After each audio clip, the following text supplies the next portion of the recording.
Hello, all, and welcome to Essence of Wonder. We have had some technical difficulties today, but I'm sure you'll forgive us if you even noticed them, which I hope you didn't. But now you know about them. I made it worse, Karen. How are you doing today? I'm doing well, thanks. How are you, Gadi? I am.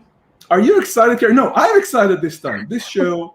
So, if we go back some months back, we had a show about Strategy Strikes Back, which is a book about strategy, public policy, leadership, but from the eyes of Star Wars. From the perspective of let's talk about Star Wars when we talk about these things. And it was just so much fun for me. One of my fandoms, and I believe yours as well, Karen, is strategy. Although we practice them in very different places. I wouldn't have put it that way, but yes. How would you have put it? It's more of a problem that follows me through other fandoms. Interesting. If you asked me what my hobbies were, I don't know, 4 or 5 years ago, I probably would have said science fiction, reading, dancing, stuff like that. And then a few years ago, I decided, no, my actual hobbies are what I keep bringing back with me.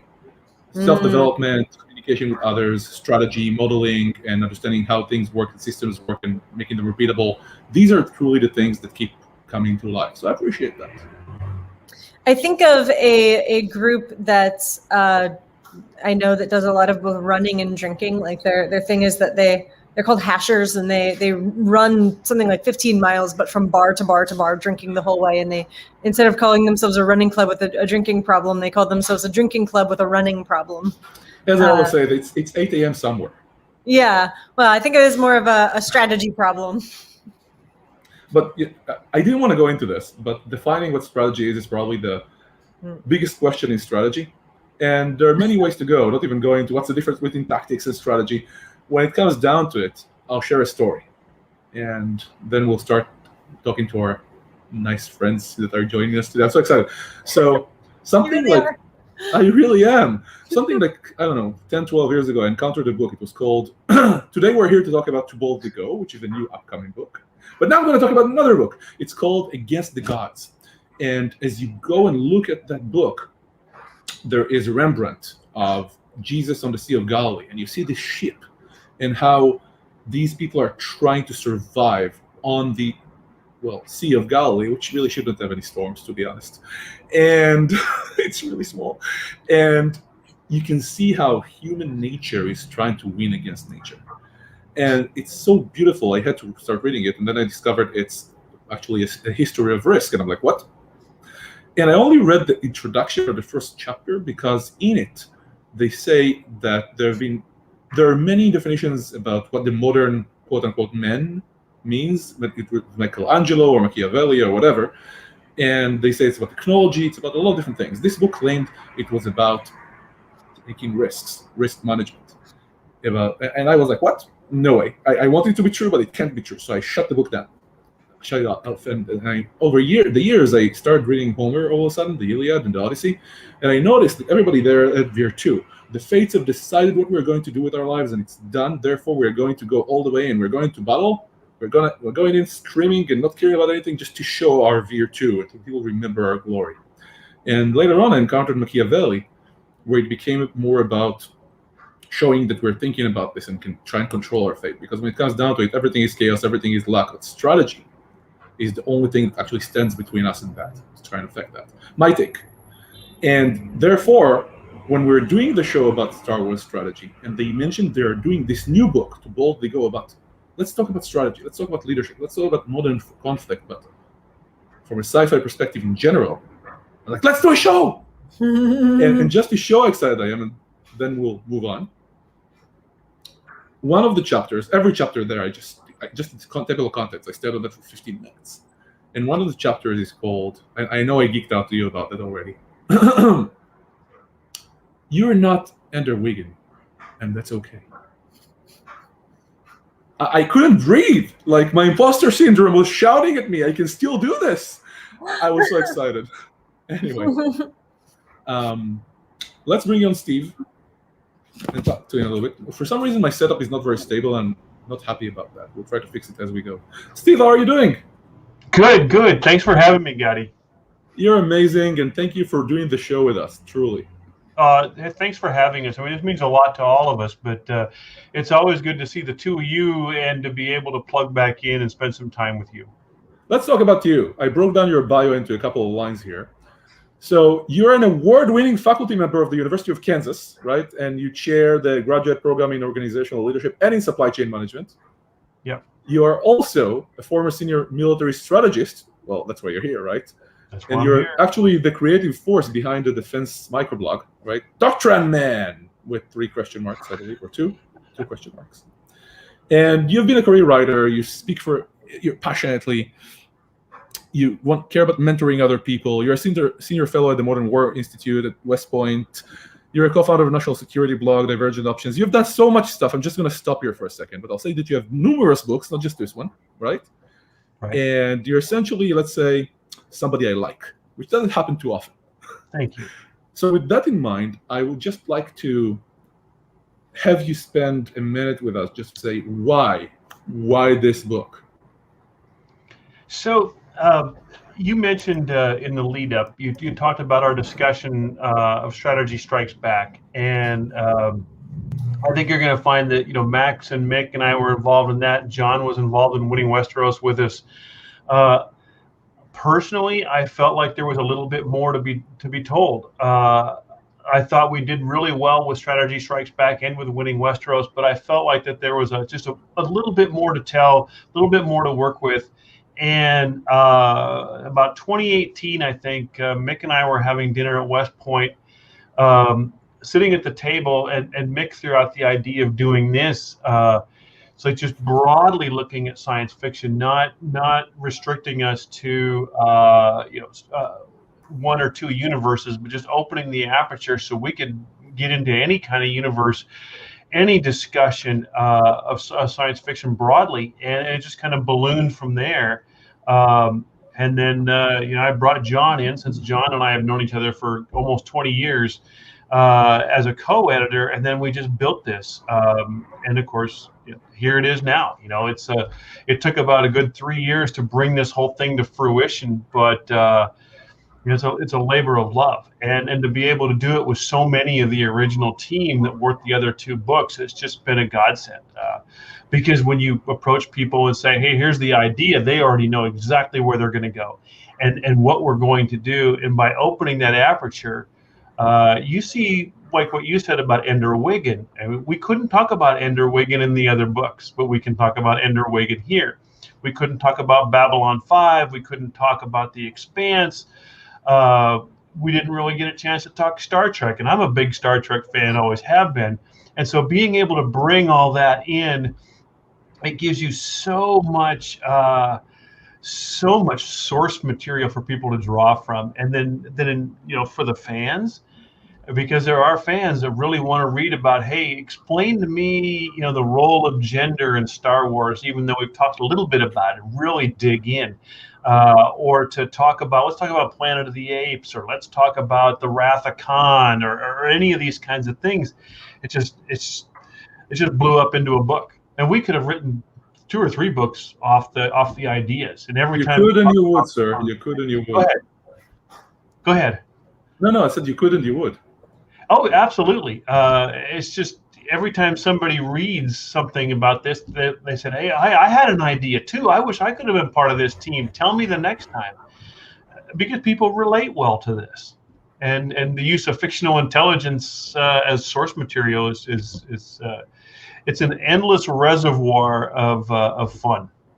Yeah, I think we talked about this before, I believe, when on other shows, but the idea of using these fictional worlds as the source material to talk about these ideas is great, because they're in many ways they are flatter than the real wars and situations that people have many perspectives on. And there are, events that happen in real life get covered by thousands of angles. And right. These worlds kind of often exist in one series written by one author or one piece of material. And so they're both simpler and widely known and understood. And we just sort of share an understanding of them much more than absolutely conflicts. All right. So let's bring in the rest of our guests and get started. We have a little bit of introductions to do here, and then we'll just start arguing with each other. I asked everybody in advance to accommodate my Israeli and cut people off and shout at each other, kind of like argument clinic from Monty Python, just because I truly want to have fun here, because I am here too.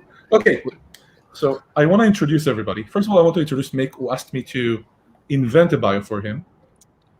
So I will still respect him enough to read his actual bio, if that's okay with everybody. But, well, you know. So Mick is a major general in the Australian Army. He's a combat engineering officer, and he's commanded tactical units at the troop, squadron, regiment, task force, and the brigade level. He is a veteran of East Timor, Iran, and Afghanistan. He served in the Pakistan-Afghanistan Coordination Cell in the U.S. Joint Staff. He's a writer. He's a passionate advocate of professional education. He's doing lifelong learning, and he's an Australian. So it's going to get interesting here, because Australians usually are funny, unlike Israelis. And then we have... Well, at least we think we are, Gary. Well, I think I'm funny, and I still make jokes, but they're never funny. We have Jonathan, right? Klug, who is a U.S. Army strategist. He serves as an assistant professor at the Department of Strategy, Planning, and Operations in the U.S. Army War College. Is commissioned as an armor officer, who served in Haiti, Bosnia, South Korea, Egypt, and Iraq. And he's working on his PhD right now in naval and military history from the University of New Brunswick. And then we have Max. You know Max, because I made fun of Max last time, because he made fun of me, because never mind. And he's an author, he's a public speaker. He has wonderful books like World War Z, or Z. We have Canadians here, or is it the other way around? Never mind. And we have the Harlem Hellfighter. He has the Harlem Hellfighters book. He has Devolution. And he's also a senior fellow in the Modern War Institute at West Point. And he's a senior resident fellow at the Atlantic Council Art of Future Warfare project. Hey, Max. Hey, everybody. Hey, John. Hey, Steve. Hey, Mick. So just to get us started, I think that Steve asked you several questions. And which question do you think you want to start with, Steve? Because I can't wait to get started on my own. So I'll let you go first. I usually hit people with a softball question first. That's because you're nice. Let's start something that's not... So let's start with Max, because Max's chapter, I think I read probably more than any other chapter in the book, mostly because he was the one that didn't make mistakes, and I didn't want to read the chapters that had mistakes in them. They wear you out. But I understand now why Max wrote what he did, and it was brilliant in the sense that, you know, you talk about teasing out what you're really working on, and what you're really thinking about. But I think for the audience, it would be good to understand what he wrote about and what the motivation for that was. Thank you. I wrote a chapter on not a Star Trek book, but a Star Trek movie, Star Trek Nemesis, specifically talking about the Romulans and the Remans and what we can learn from that, because the Remans were sort of the underclass of the Romulan Empire, and they did all the Romulans' dirty work. Specifically in the Dominion War, they were shock troops and did the hardest fighting and won the biggest victories. But then they came home after the war to the exact same underclass position, and they were not rewarded for their blood. And so that started a Reman rebellion, which then almost brought down the Romulan Empire. And I thought, what can we learn from that? Well, it's very simple. That great powers that use either colonial troops or marginalized communities in their armed forces during war better be prepared to reward those communities in peace. Otherwise, you're going to be in a lot of trouble. And we see the historical parallels, especially as Americans, because we've been both Romulans and Remans. When we were the Remans, when we were the British Empire's war horses, and we fought damn hard for them in the French and Indian War, and all we wanted was a seat at the table. We didn't want independence. Independence was the last resort. We didn't mind fighting for the empire. We didn't even mind paying heavier taxes to fund the wars. We just wanted a seat in Parliament, and that was it. George Washington's greatest life's goal was to be a British serving officer and wear the pretty red coat. And of course, the British, which is unusual for them, could be arrogant, exclusive dicks and basically say, "Oh no, little colonial, you go sit over there. You'll never be one of us." And to which then we said, "Well, then screw you. If you don't let us in the house, we're going to build our own house." And we learned that lesson. So much so that we actually tried to reverse it because we had our own remans within our new house called America, specifically African American soldiers. And we knew that if we let African Americans fight alongside white troops and win glory on the battlefield, they were going to come home from war and demand to be treated as equals. So you see, at least in the early part of the American experiment, a concerted effort from the very top to try and keep black troops out of combat. And that sort of reached a critical point in World War I. That's why I wrote about the Harlem Hellfighters. Black troops were consistently sabotaged, tried to be manual laborers, but they got in the fight anyway, and specifically the Harlem Hellfighters came home as one of the most decorated units in the entire U.S. Army. So then you see a shift in America's policy in the Second World War, after the Second World War, where we realize if we are going to step out onto the world stage as a great power based just on ideals, we better damn well be prepared to live up to them. And so you see exclusivity become inclusivity, to the point that the United States military has actually led the rest of the country as a force for inclusion, giving women jobs before they could even vote, integrating the armed forces before the rest of the country was integrated, coming home from these wars in Iraq and Afghanistan. It's not a coincidence that now Americans get to marry legally who they love. That is the lessons that we learned, which is if the Remans are going to fight for you, they better damn well be equal to the Romulans. I, for one, accept our new robotic overlords. I just wonder when they'll get here.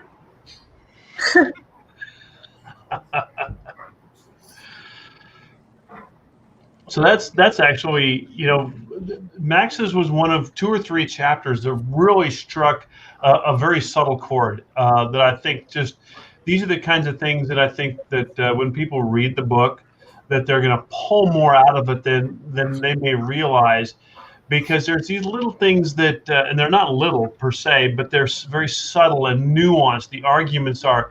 And it took me, I'll be honest, it took me 2 or 3 readings of Max's chapter before the light came on.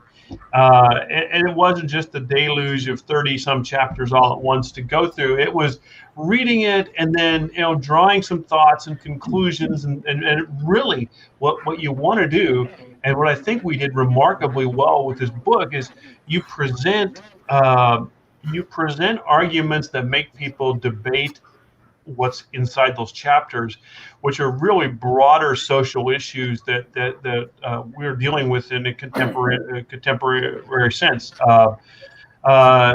So you also, like I talked about the role of gender. So when you read the chapter of X-wings and Y-wings, it really is about the role of women in the Star Wars universe, the evolving role of women, and how they lead, and how as a gender they're treated, how as a gender they grow and develop. But it's very nuanced and subtle, and the title was absolutely genius. You wouldn't necessarily catch that. And Kira Rolson, who wrote that chapter, she wouldn't tell anybody up until about a week ago exactly what she was getting at.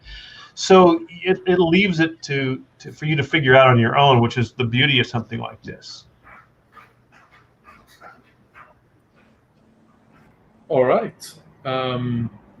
So just a quick note here. This is a technical issue. John, there is some background noise from your area, so when you don't speak, if you can mute your own microphone, that would be great. Awesome. So going right back in. What other questions have you got for us, Steve? Well, I'd really like to get with Mick on this one, because we threw this idea around quite a bit, but it was Mick at that dinner sitting, I think we were in the Thayer Hotel, and you threw this out there, and neither one of us had the time to work this solely, or even as the two of us, which made an anthology a perfect project, because both of us are knee deep in our own worlds, as is Max, as is John. Finding the time is tough. You have to carve it out of something else, and eventually you get to a point where you're carving bone, and that doesn't suit anybody. But Mick, you really were the one to foster this idea. Tell us about the core idea, where it came from, what you were aiming for, and if we hit the target or not. I think that the original idea came out just because, as I say in the forward, science fiction is my comfort food, and why not use comfort food to provide a more accessible medium for the next couple of generations of our military and national security thinkers and leaders to think about some of the challenges we have ahead. And science fiction, for me, provides an amazing backdrop to do that. It allows you to think about the future without threatening current rice bowls. It allows you to fail safely. But I think too, and this is the most important reason for me, and I run a course here at the Australian Defence College that uses science fiction, is it allows people in what is a very hierarchical and strata-obsessed organisation, i.e. the military, to be more creative. And it's not always something that we rate highly in military institutions, but we should. Tactical innovation and creativity is generally prized, but the higher up you go, it's not as incentivized as much as it should. So for me, this book and for people to write and have a voice publicly is all about allowing people to be creative about strategy, policy, and the future of our institutions, and indeed our countries. Oh, that's just good. And Gaddy, if I get one more question, I'm going to hit Jon. He's Canadian. Let's skip him. Let's skip him. No way. You cannot skip. You cannot skip the strategy troll. Otherwise, he'll troll you. Jon, our chapter, and we bandied about this chapter quite a bit. And granted, we probably picked the most obvious villain in the entire Star Trek universe, the most well-known battle. But we focused on the Battle of the Matara Nebula. We focused on some very specific things. But and we could talk about that all day long. But I want Jon to talk about how this plays out in the real world rather than just the Star Trek universe. Talk about what the chapter was about, and then how that relates to us in the real world. Yeah, just to say for a second, when Steve asked me about doing this, I emphatically was behind it. I mean, the entire book really taps into imagination, using imagination to envision a potential future. And as Mick alluded to, we can learn so much from that. And to tie in the Battle of the Matara Nebula, it's about genius on one side, but experience on the other. And that's what we really tried to tap into there. And you see this in the battle where, Khan's obviously superhuman in so many ways. We won't talk about megalomania and toxic leadership just yet, but, just absolutely gifted. But it's the experience of Kirk, the practical experience of leadership and years in amongst the stars. But he also has Spock. That's a team of two, but it's also a larger team.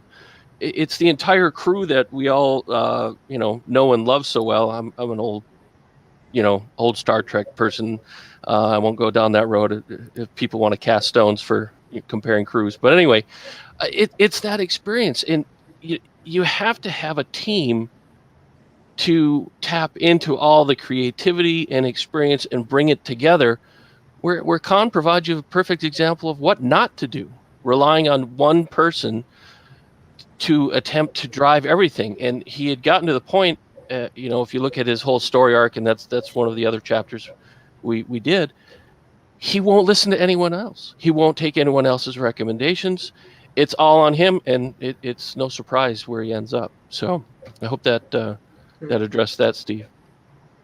Oh yeah, and I think where we also kind of get is that's something that we deal with in our day-to-day lives. I see it in my second career often. I work with some amazingly brilliant people that they have never set foot outside of a school, and brilliant people, but they can't fill their own car with gas. And it's like but I will say, for those people, there's a huge appreciation for the experiential factor that we bring. and that's why I'm where I'm at, is the experience factor. But we all understand that timeless struggle between the smartest person in the room and the person who's actually got the experience and wherewithal to make things happen, and that's something that everybody can relate to, not just military people, which we saw that a lot in the military, but in the real world too, out in the civilian sector, we all deal with that. And it made for a fun chapter to write, and then to be able to weave in the great naval battle in space was just icing on the cake. And Jon's a naval historian, so he really enjoys that. So we got to have fun with that. It's kind of the journey. I keep running into this in everything I do, both within myself and without. It's the constant balance or battle, depending on how you want to look at it, between Dunning-Kruger effect and imposter syndrome. And I mean, strategists usually use more the fox and hedgehog analogy, I suppose. So we can look at Kirk and Spock or Kirk and Picard. Max, I can see you moving in your chair. All you. No. When we talk about emerging threats, the idea of Khan not listening to people, I keep coming back to the threat of the Borg. And I keep coming back to the idea that Q, at the end of the Q episode, when we're first introduced to the Borg, Picard sees the silver lining and says, well, maybe we just got woken up to an emerging threat.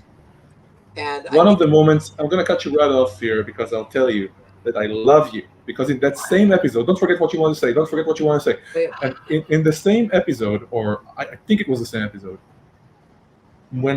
what I liked about TNG was it kept defying my expectations of what will happen next.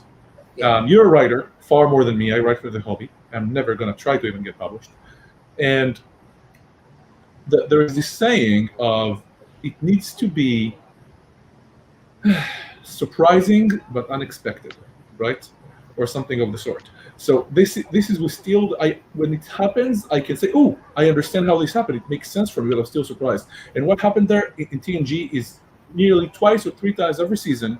I'll be like, "How did that happen?" And it still makes sense. And in that episode, it was Picard not saying, "Fuck you, Q. We are humans and we don't need you." But he gets on his knees and says, "If you need me to say I need you, I need you." Yeah. Sorry, go ahead. No, this is exactly, for me, that episode's so important because this is sort of the core of I've given so many talks at West Point, and also literally I was just doing a virtual conversation at the Air Force Academy yesterday, and I was talking about the myth of failure of imagination, because we hear that a lot. Every time America gets sucker punched, and nobody gets sucker punched like America, we always seem to cling to the narrative that we couldn't see it coming, that we were totally surprised. And that's an absolute myth. Because every time we get sucker punched, and every time everyone says, oh God, we never could have imagined it, bull crap. There was always a report written, there was always somebody ringing the bell. So it's not that the ideas aren't there, it's that they're not being listened to. Steve, who wrote the chapter in the previous book about the Star Wars strategy? By the way, I got Max's permission to keep cutting him off. He'll cut me off back. We talked about that. Yeah. We talked about it in the past. Steve, in the previous book, there was somebody who wrote about the communication and relationship between intelligence and the civilian leadership. And the example given was Admiral, what's his name? I can't believe the Grand Moff Tarkin. And intelligence comes in and says, look, this is going to happen. He says, no. Right. Evacuate? A moment of we have analyzed their attack, something like that, right? I think you overestimate their chances. Don't ask me who wrote that chapter, because I had to go all the way to the other side of the room and tackle Rocket to get to the book. And it's one of the first 5. I can promise you that. Yeah, that's. I read books from the back to the front for the most part, so that's not really helpful for me. But I do remember that chapter. I just don't remember who wrote it off the top of my head. But I know it wasn't me. Just this entire conversation will be Max talking and us interrupting him. Go ahead, Max. Yeah, I just want to say something real quick, if I could, to jump on to Max's point.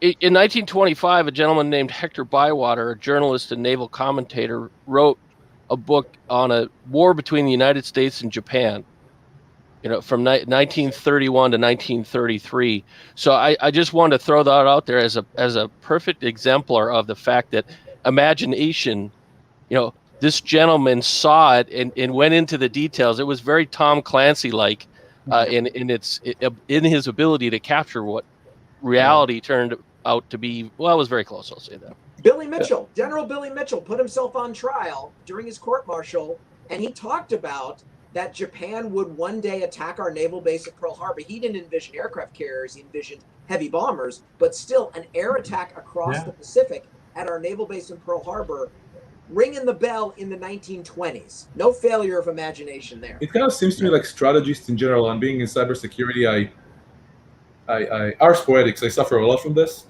but we are kind of the Cassandras of the world. And as we study the history of strategists, there was the guy in France, I forget right now, before with the tank. Maybe one of you military historians will remember who it was that kept saying, the Germans are going to come at us with tanks, and we got to be prepared. Or I can give endless examples. Are we actually Cassandras? Do we see these things coming? Are we being ignored consistently? Is there something we can do differently? Let's start with Mick. Well, I think it's about cutting through the noise. I agree with Max. There's no such thing as absolute bolts from the blue. I mean, Roberta Woolsetter's classic book looked at, surprise. I love going back to the pre-World War I era. It was a very fertile period for fiction, science fiction. It's when military science fiction was born, because like at the moment, it was a time of amazing technological disruption. Planes, radios, cars, mass manufacturing. Over 400 science fiction books were written in the lead up to World War I across Germany, France, the UK, the US. And these weren't strategists, these were just authors who were trying to deal with the societal and technological disruption they were seeing around them and trying to make it accessible to people who thought it was just impossible to deal with the pace of change.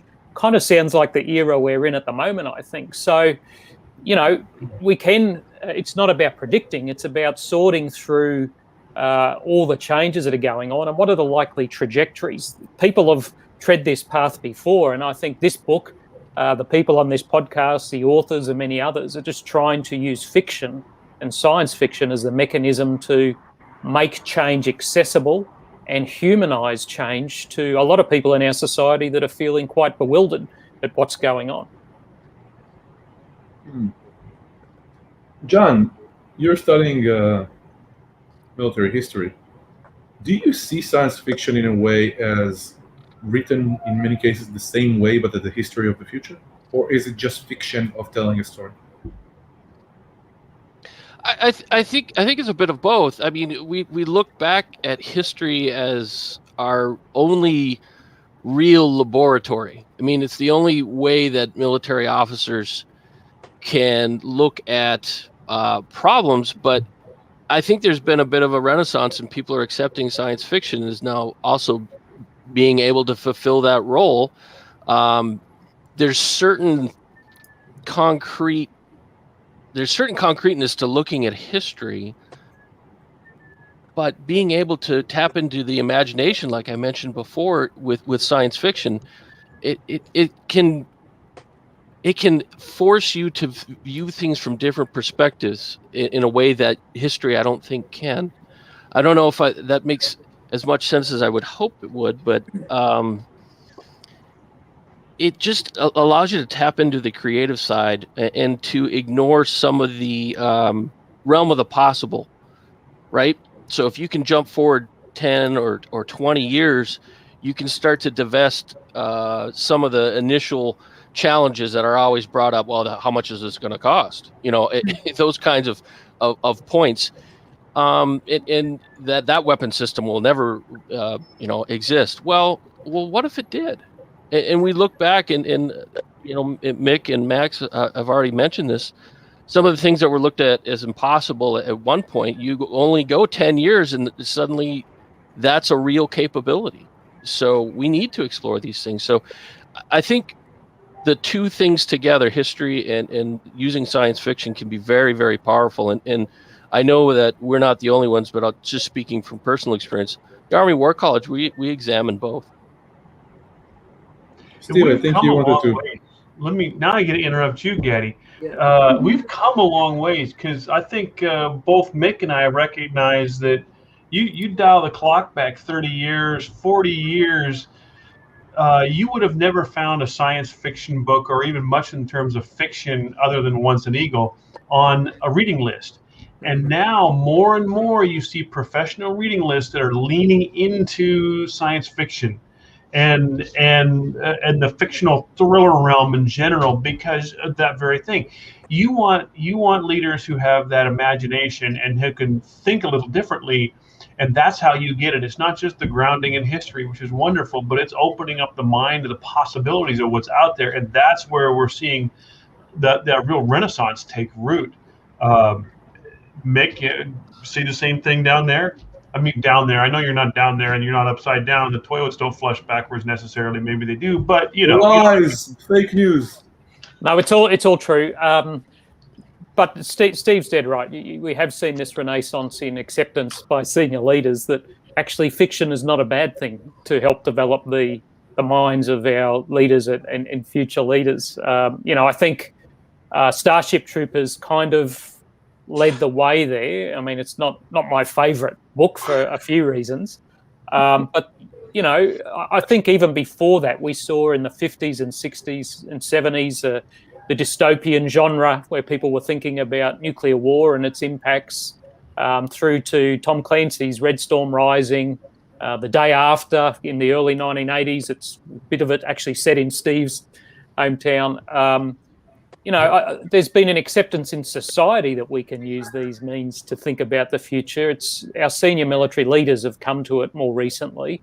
That's a good thing, but it also shows that we don't always lead society. Sometimes we're following. We need to be better than that. I want to jump on. Mick had a point last time, which I don't want us to lose this, because I think it's way too critical, which is fiction also gives people a psychological and emotional out. So that way you can read it, and you can, if you want it just to be light entertainment, you can. If you want to go deeper, you can. It's the psychological condom, if you will, that gets around people's fears. It's the way to talk about a real pandemic, but put it in a zombie apocalypse. Yep. It's a way to talk about preparing for nuclear war, but it's alien invasion. Because people do have an ego defense mechanism. And if you make something too real, then it will trip the wires and people will want to tune out. But if you just give them the veneer of fiction, it allows people to take that first step and go just a little bit deeper and start to think. I'll actually jump on that, Max, and say that a thing that I've always liked about the speculative genres in particular is that you can often get people to, step away from their immediate prejudices and their reactions to the real groups and people around them, and listen to and think about a pattern of the reality of that group, and then think, oh wait, is this a real life, how can I apply this to groups or situations I haven't considered the other side of in my real life. I think that the thing I've loved about science fiction too, that it's not about the cool tech. I mean, that's just a veneer. It asks the important questions that we in the military sometimes don't but should ask. I mean, what are the ethics of using nuclear weapons? Was part of the dystopian genre of the 50s, 60s and 70s. At the moment, it's what are the ethics of AI, of biological enhancement of human beings. It's done in a safe way, but these are important questions that aren't asked when we're talking to big defence contractors. The question is, can you? We as leaders should be asking, should we do these things? Because some of them there's no turning back from, and we can't. It's like social media. You can't put that genie back in the bottle, but there are some really toxic, awful things about it that we might have liked to have walked into with our eyes open. And I think science fiction allows us to walk into future issues of great import with our eyes more open than they have been in the past. And I love it when it collapses, when you found out that you took a stance that was opposite than your own, and then wait, what am I actually thinking? John, then Steve. Yeah, I was going to mention earlier a couple things. One, we've talked about history, we've talked about science fiction. One of the other things that's, I think, becoming more accepted again, and it has proved its value in the past, but is being explored a lot, is wargaming.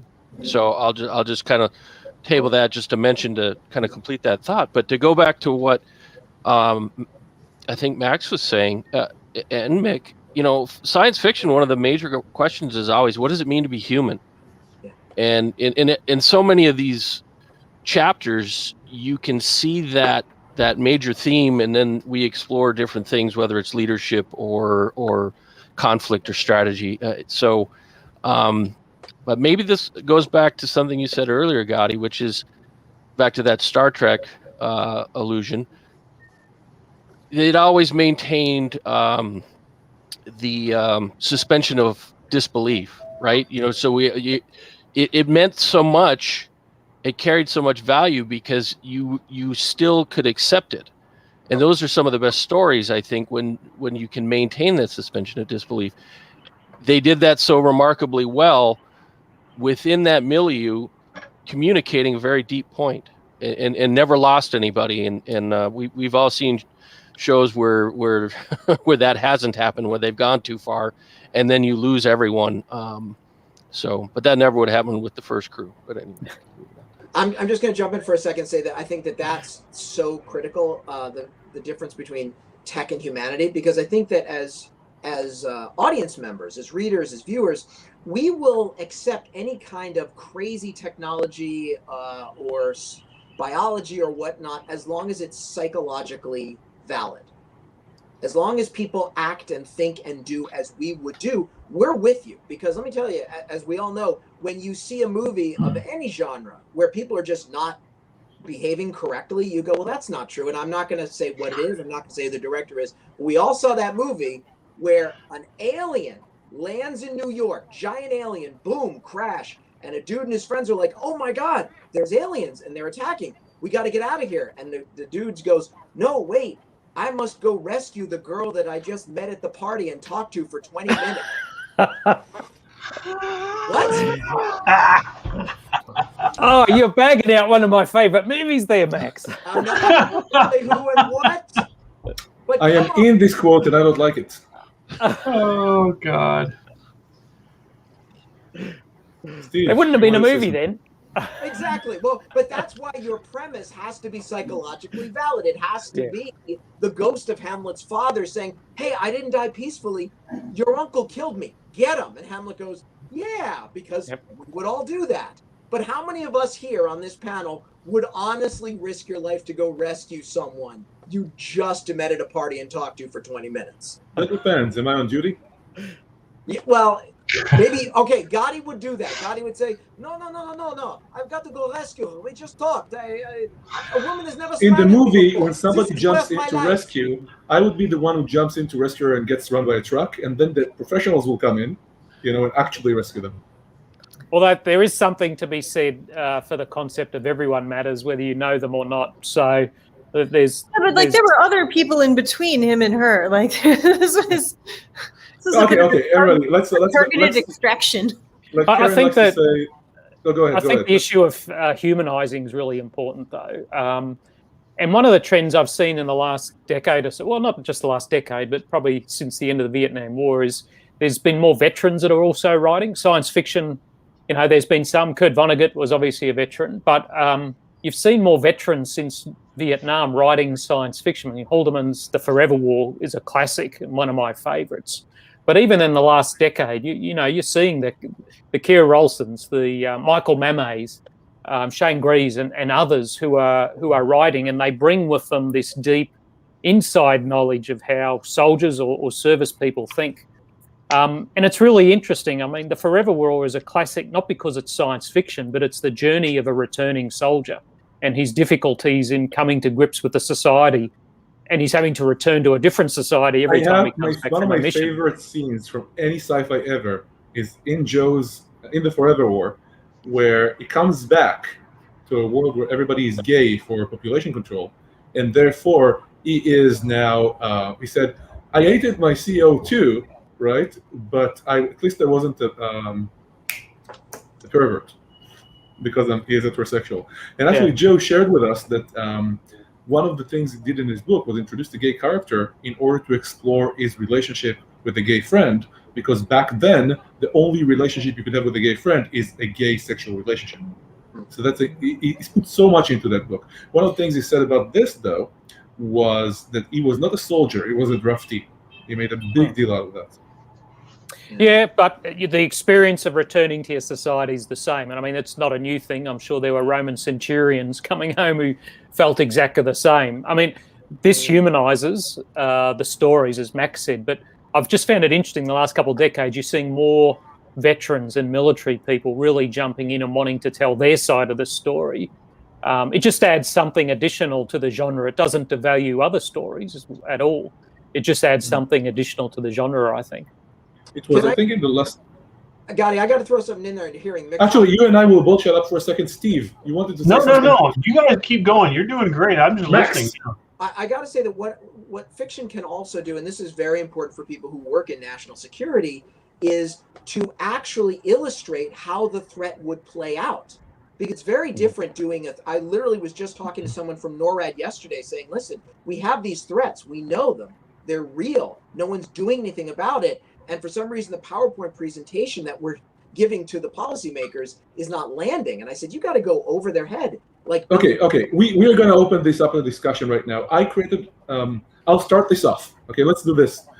I created this entire presentation. I call my presentation of frustration. Yeah. Where essentially I call the presentation Away with Cassandra, the long tail of new technology waves. And it's not about my presentation, but rather there is a guy from the UK who wrote, we all know the whole idea of the unknown unknowns and all of that stuff, right? We heard about it before. So this guy from the UK kind of mapped it out to elephants and other things, and he goes through known knowns, known unknowns, and known unknown unknowns and unknown knowns, right? And the idea becomes, even if we know something, to what degree do we know about it? So I go back to cybersecurity. We've spoken about three things I want to wire together right now. Before every new wave of technology, which is what I'm going to concentrate on for a minute, whether it's naval warfare, whether it's aerial warfare, whether it's cyber warfare right now, which I got to live through, people go in, and there are two waves. These are lines, sorry, where we discuss those. One is in theory, right? So in aerial warfare, you have this type of engagement, and maneuverability is like this, and concentration of force looks like that. Therefore, in cybersecurity, because of the ephemeral nature of blah, blah, blah, it should look like that. At the same time, you get fiction books, which explore that. Same thing with tanks. Whenever there is new technology coming in, so what I've done is I try to look at all these parameters people compare and put them into one list and try to understand, can I show by what happened before with previous waves, what might happen, this is deduction versus induction, so it doesn't necessarily work, what might happen in the next wave. And no matter what I do, I cannot convince people. So I started changing from, let's try to convince people that cybernetic devices are going to be hacked and they have endless bugs in their code, and they are already not just on some random protocol, but rather on wireless, like pacemakers. Let's not convince them this is going to happen, but rather let's try and give it up by now. Because let's try and look at the wider world. There are many risks. These are decision makers. So if I look, and I'll finish with this, it's cyber in the 90s. I was going, why are people not listening to us? This is critical. If we're not going to do something, this is going to happen, and this is going to happen, and that is going to happen. And yet they didn't. But when I look at all the risks they had to deal with, and the budget they had, and the focus they needed to put in, I understand why they didn't. So this is a much wider problem, trying to convince people to do something being Cassandra. And with that, let's get it. This is where I got to jump in, because this is why fiction is so important for us specifically, because we are citizens of a democracy, right? We can't pretend that we all work for the PLA. People like that, they can only convince this narrow group of people above them because they're the boss. But in a democratic system, our boss is the American voter. So forget about the PowerPoint. Forget about convincing the people in front of you. Jump over their heads and go directly to the American voter. Because I would argue one of the most important papers on arms control was not some presentation to the Defense Department. It was the movie On the Beach, where you actually saw what happened in a safe country, a country that wasn't even nuked, where that slow death creeping in. I mean, my God, I'm going to butcher the accent, Mick. I'm so sorry. But the moment when they're literally on the beach and they're having a great time, and they first talk about the suicide pills, and your heart stops when Anthony Perkins says, I've heard they've got them already in Port Moresby and Darwin. It's already starting. Yeah. That terrified populations where, God, there is no hope. And the only Yep. hope to win a nuclear war is don't drop the goddamn bombs. That's how you've got to do it for emerging threats to be a Cassandra. Is forget about your boss in the Department of No. Go over their head to the American or Australian or Israeli or Canadian voter / taxpayer. And scare them? Damn right. Yeah. Well, who remembers the day after when it came out? I mean, I remember watching that as a kid.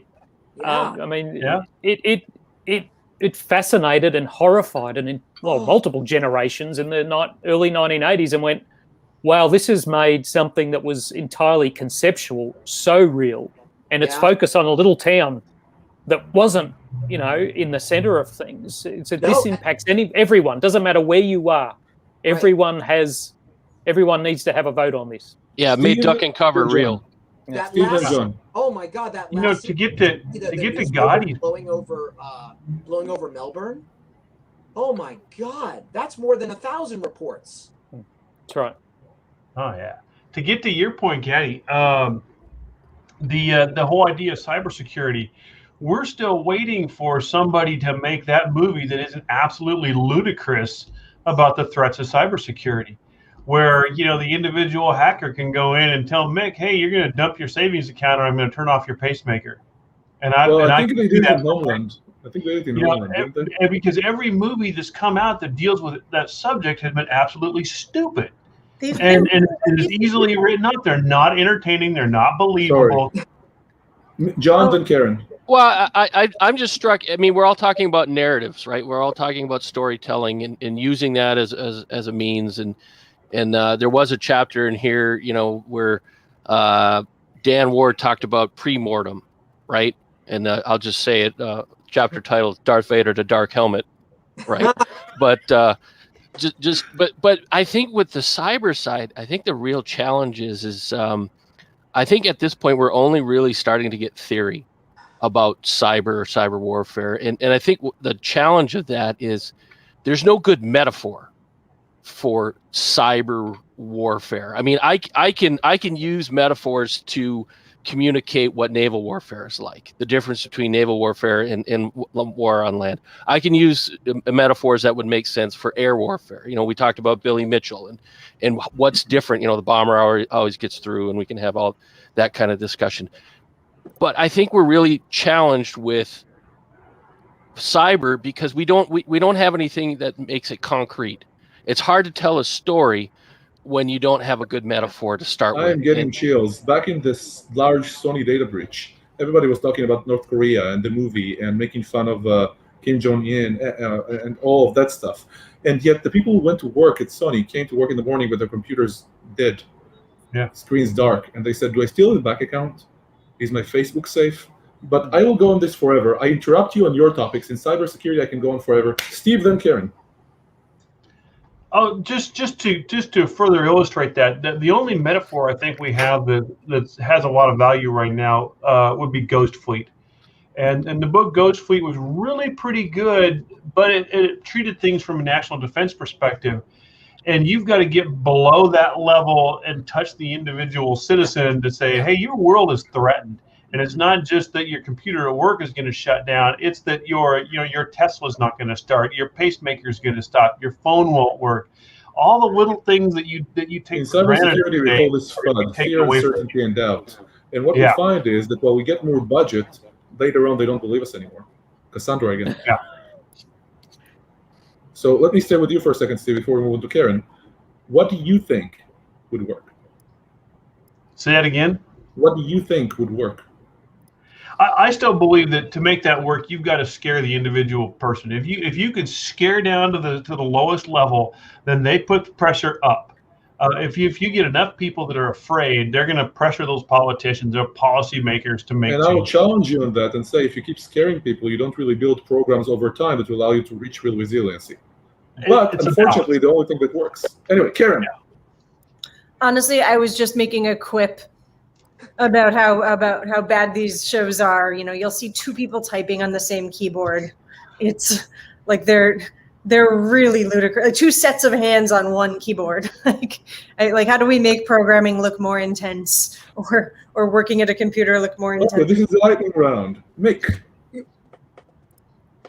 I think cyber in particular is just one issue of how do you humanize these issues and how do you slow down the world for people, and that's really what it's about. We're moving at a bewildering rate of change, and we need to slow things down. And as Peter Singer says, sometimes you need to blend up vegetables for your kids' milkshakes.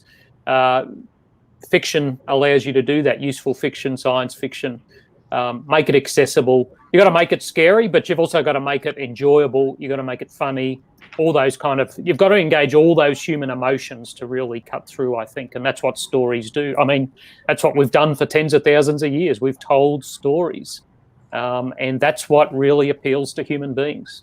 I forget the name right now. It was, yes, Louis Mumford, back in the 1920s, was an urban planner for cities, and he worked on parking. And he said, when the day comes that everybody in the city has a right to parking, there will no longer be a city. We're talking about systems. So it's my favorite quote about the entire topic. There are so many complex systems woven together, but it is a human problem. And we have lost this war. We can talk about this forever. When it comes down to it, when you have such a strong asymmetry, where the attacker faces no repercussions whatsoever, when they can remain anonymous anytime they want, when your systems are inherently insecure, and I can keep going, when they can download your systems and test them in the lab and change a couple of bits and bypass you. And I can go into concentration of force and other aspects. When it comes down to it, it's a very defeatist industry. And just like the diet industry with hundreds of thousands of books out there and America being obese, we have also failed in our industry. The one difference is, and I'll end over with that, is that it's about civilization. It's about you, it's about me, it's about the person. I can build an entire world for a person using ads, so they'll see whatever I want, and I can take down the world, so to speak. But when it comes down to it, the reason I don't like FUD is because I've been through too many budget cycles. And I know that while FUD works, when it comes down to it, people will stop believing me. And more important than that, if I'm not good enough to be able to sell the case, if I'm not good enough to be able to have management support for an enterprise, then I have a real big problem, because FUD will not get me to the next stage. But we're almost out of time. I want to do one more round with everybody. And I wanted to just share something, whether from the book, it could be a book title, it could be a story, it could be about your chapter and why did you write it, or what do you want people to take away. Let's just go and get a feeling for this book. Steve, let's start with you. So one of my two personal chapters dealt with the Planet of the Apes, going back to the original book, but I had a vision in my mind of what I was going to write, and as I started to write and started to research and pull things together, I ended up almost writing a love story to Rod Serling, who wrote the original script for the film, and it almost took over the chapter. You had a veteran of World War II who suffered from PTSD, who dealt with anti-Semitism as a kid, who grew up dealing with so many different things, and all that came out in that script. And whether you're talking about the struggling of where humanity is going, the threat of nuclear war, his childhood memories of being put in a different class than other people, and how all that bled into the book, into his first script. It was just absolutely fascinating, and it really got to me the human side of things that you don't necessarily see.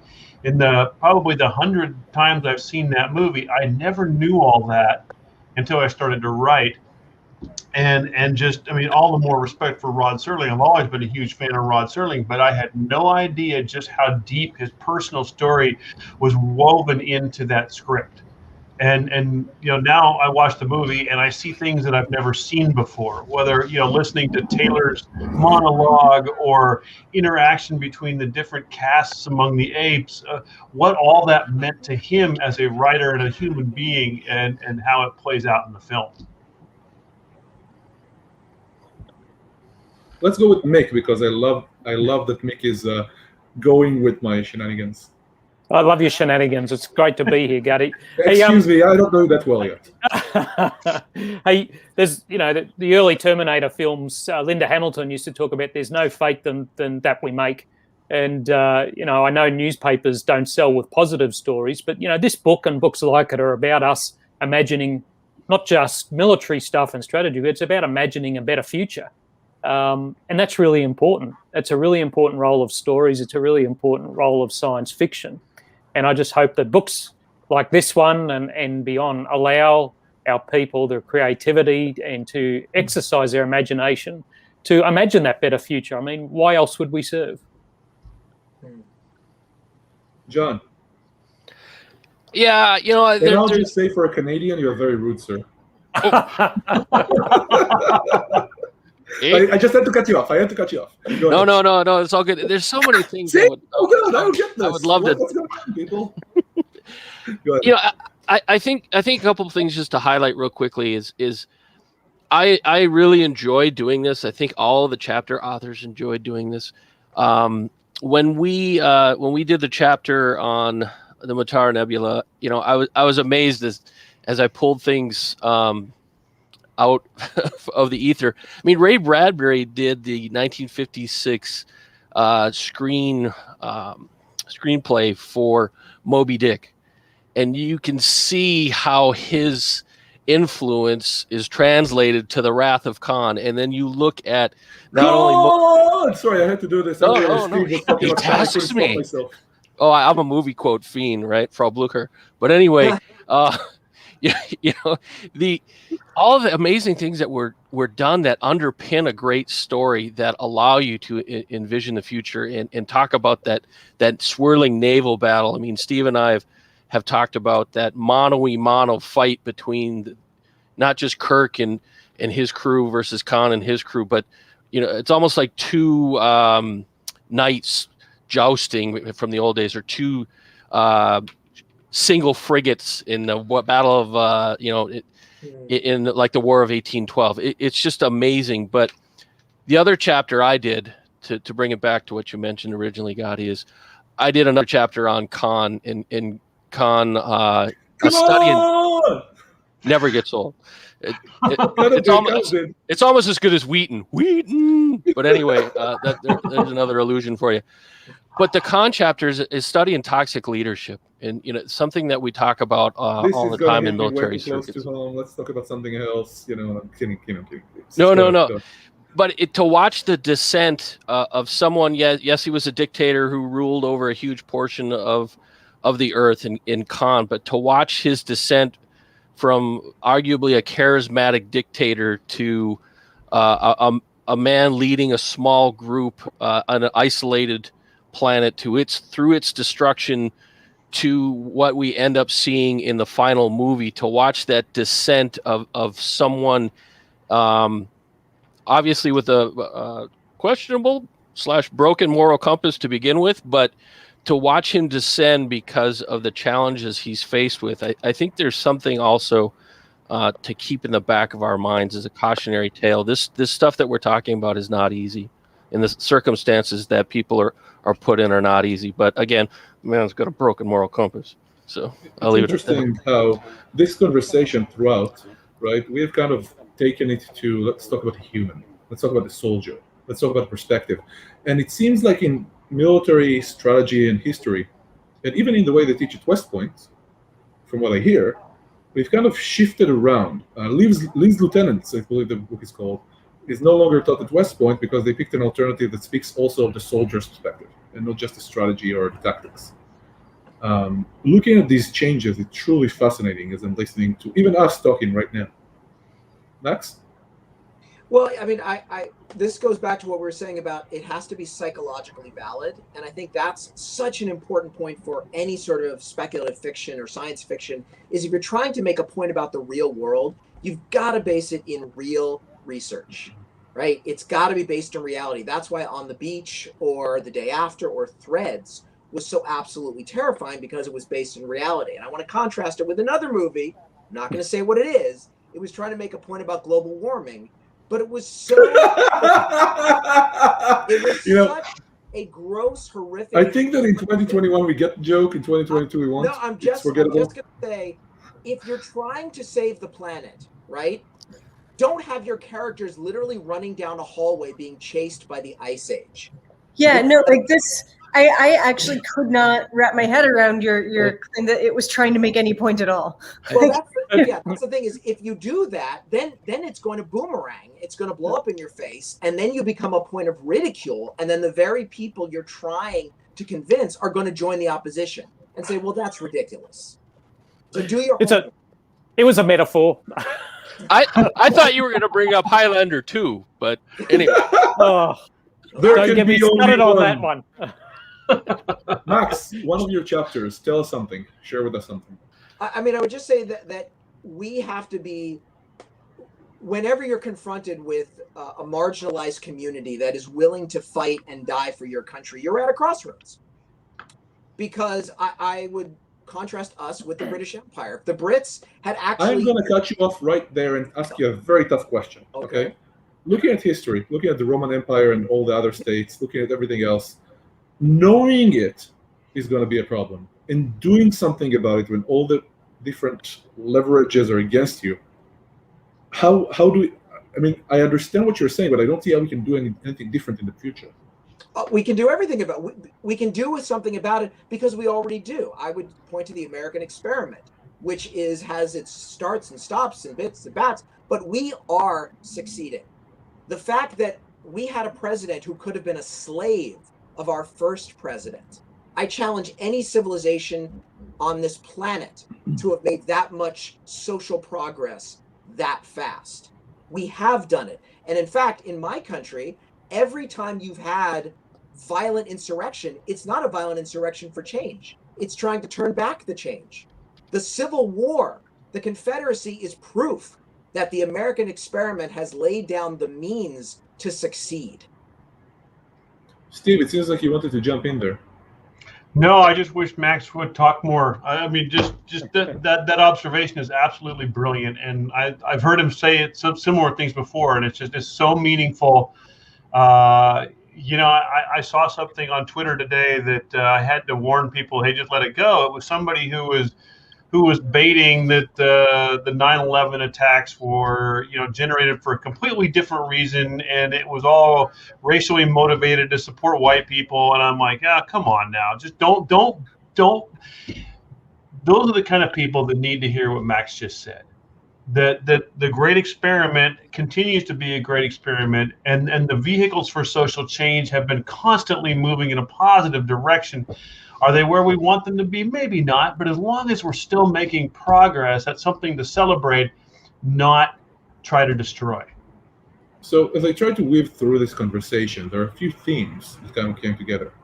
And not just using science fiction as an example for our own world or how it affects us and how we can talk about things and explore them, but going from Mick and everything they shared, and Jon kind of brought it in with, you know, a little bit of this is how it works, this is history, right? Max swept us off our feet, literally, by bringing it down to this is what we're talking about. And Steve kind of framed it. You know, when we look at all this, it's really important. It's something we should look at and explore further. And when I try to look at the trends through this process that just happened to us, on the one hand, we had the science fiction we just discussed. On the other, we have how science fiction helps us explore the future, but not just as by definition, but rather thinking about what might happen for our own uses, right? And then we also brought it down to this is about people. This is about psychology, this is about connection, this is about engagement, this is about the person, not just the situation. See what I did there? But some of you probably did. But when I think about this, I still come back to the idea of Cassandra. Me, I'm not saying everybody. And the reason that I have that takeaway is because we keep seeing it happening. We warn people about things. They do not take us seriously, even if sometimes I can show you successes. For example, when Notre Dame burned down, they already had trees planted in Versailles where they could use them. They already had a plan for, like, the entire thing was planned so they can have resilience in place. But it happened to them before. I can show you other examples of the Cassandras that worked. But the one thing that I took away from my own kind of use is that as new technologies and new concepts are introduced, we have the historical examples where we try to build a new doctrine out of this is what happened in the air, therefore cyber will act that way. We have the science fiction that comes in, and then we start discovering more and more information until we come back to it. We started this discussion though with Max, where you mentioned you're at the War College right now. Right? And I think that framed it for me when we spoke before this show started about how people are stuck in the last war or something of the sort. Yeah, no, what I talked about is sort of my fears for the future and our fears of losing the lessons of 20 years and going back to 1975, where you sort of run screaming into your comfort zone.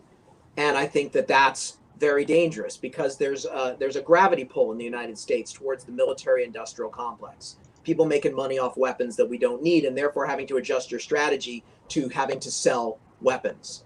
And I think that is very dangerous because our enemies are outthinking us right now. There is an imagination gap. There is an asymmetric thinking gap in the West right now. Now, what's great about the West is we have the ability to change without the entire system collapsing. We're not a rigid autocracy, which is either perfection or death. So I'm actually very comforted by the fact that we can sit here and talk right now, and the Ministry of State Security is not going to take us away. So we have the ability to change, to think, to debate, like we do at the Modern War Institute or at the Scowcroft Center. And I think that that's our ace in the hole. And honestly, and I don't say this without any hyperbole, that's why in the long term, we'll win. Boom. And we can end on that note. We are already over time because this has been so much fun. But as we're going, if you all bear with me for a second, I actually thought up an example. And if we can work really quickly through the example, I would appreciate it. You guys game? Okay.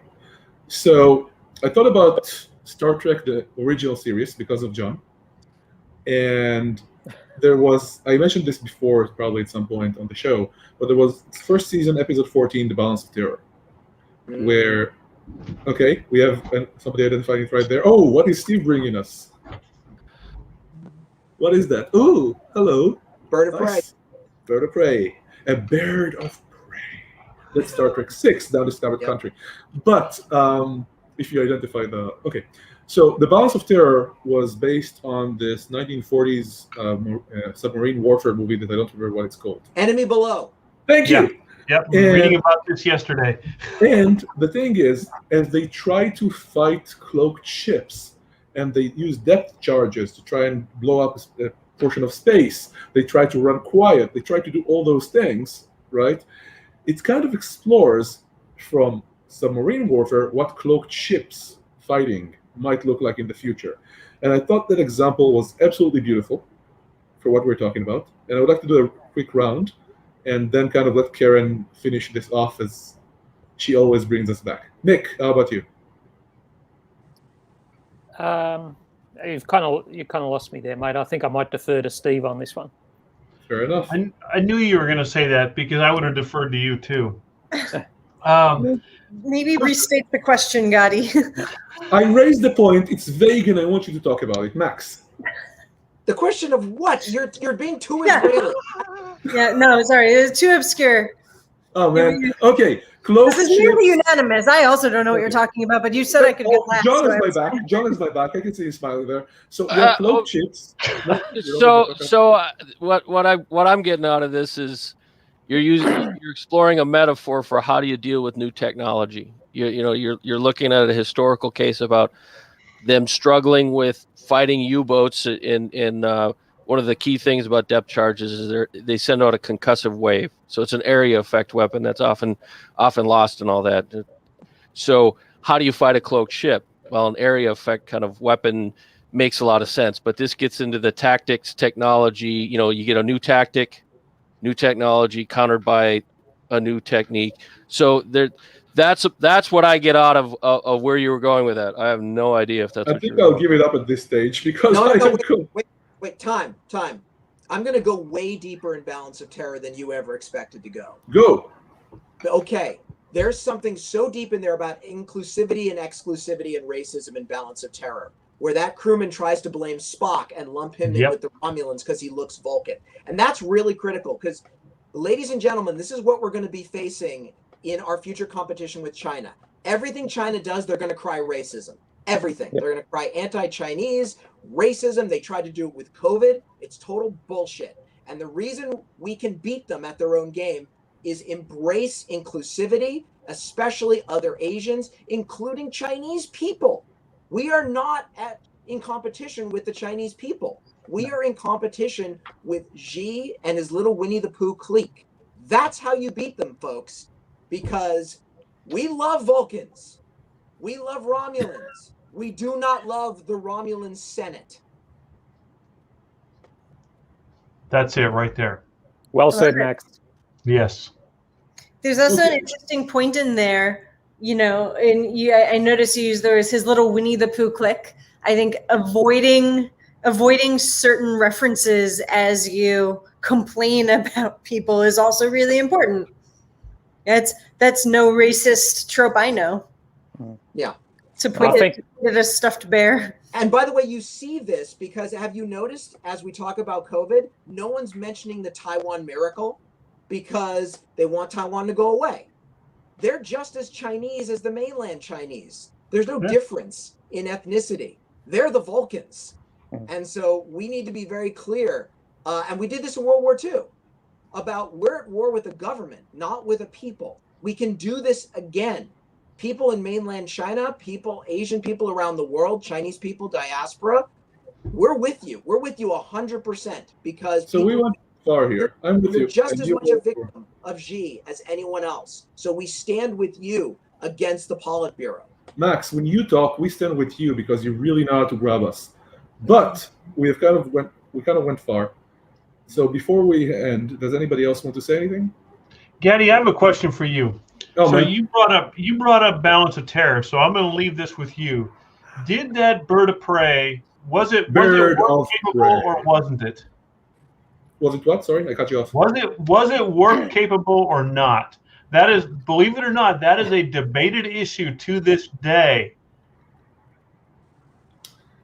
I think there is no way it couldn't have been. Even though the Romulans had warp power 100 years before that, according to canon. Scotty refers to that as an impulse-only ship, which again gets back to the mothership, right? The submarine technology. Okay, let's build this then. Let's go into this then. Unless you really want to live with this. Let's do the argument. If the ship, going Babylon 5 for a second, if the ship was not warp capable, then in that case it had to be dropped there somehow, or these people were frozen for hundreds and thousands of years. So it's the speed of warp, it's the speed of plot, but still it couldn't have gotten there unless it was an error in the plot. I love it. No? I just love this because this is the nerdy kind of debates that we come out of this book with. Karen, we want to hear from you, and then we'll end. I mean, this has been, just to sum things up rather than replying directly to this point, I think this really illustrates the value of talking about, storytelling outside of the immediate sphere of people who are already listening to these points, and using other media to do it is extremely valuable. And I'm frankly just waiting for puppies to tell me about asymmetrical warfare. That's what probably my main takeaway is, that I really want to watch that. It's I'll keep reminding you if you keep coming on our show, Max. I brought this up before we went live, that I said, how do you reach the American people? Well, let's have puppies talking about it. In Estonia, following Star Trek brings us to a slightly wider group of people, but I think puppies are the future here. Oh yeah. Unless they're said puppies. Ooh, I just went there. Why? Why, Gotti? No. Well, we went politics here, right? Said puppies is a different issue. But I'll say that we need to stop. This is fun. You are all amazing. And we can go on forever. The idea was to introduce the book, To Boldly Go, where you're writing about all these things, to talk about you, to talk about your ideas. And I just want to say thank you. Steve, you brought this together. Would you like to send us off home before I say goodbye to everybody? I appreciate being here and the opportunity to work with such a wonderful group of people. I feel blessed. It's exciting, and one of the reasons why I have this today is because the people I work with understand what we're doing. And my boss showed up with this in a box yesterday and said, "Hey, man, I got this just for you." And it's those kind of things that, that the love spreads. It's just a great experience. Fair enough. Mick, Max, John, Steve, thank you. Karen, I know this show wasn't necessarily up your alley, but I think you enjoyed yourself as well. Oh, always. And this is Essence of Wonder. This was Essence of Wonder. We'll see you again soon. Our guests will stay with us for a post-action report. But we'll say goodbye at this stage to everybody watching us on Facebook, YouTube, and everywhere else. Thank you. Thanks, Gadi. Thanks, everyone.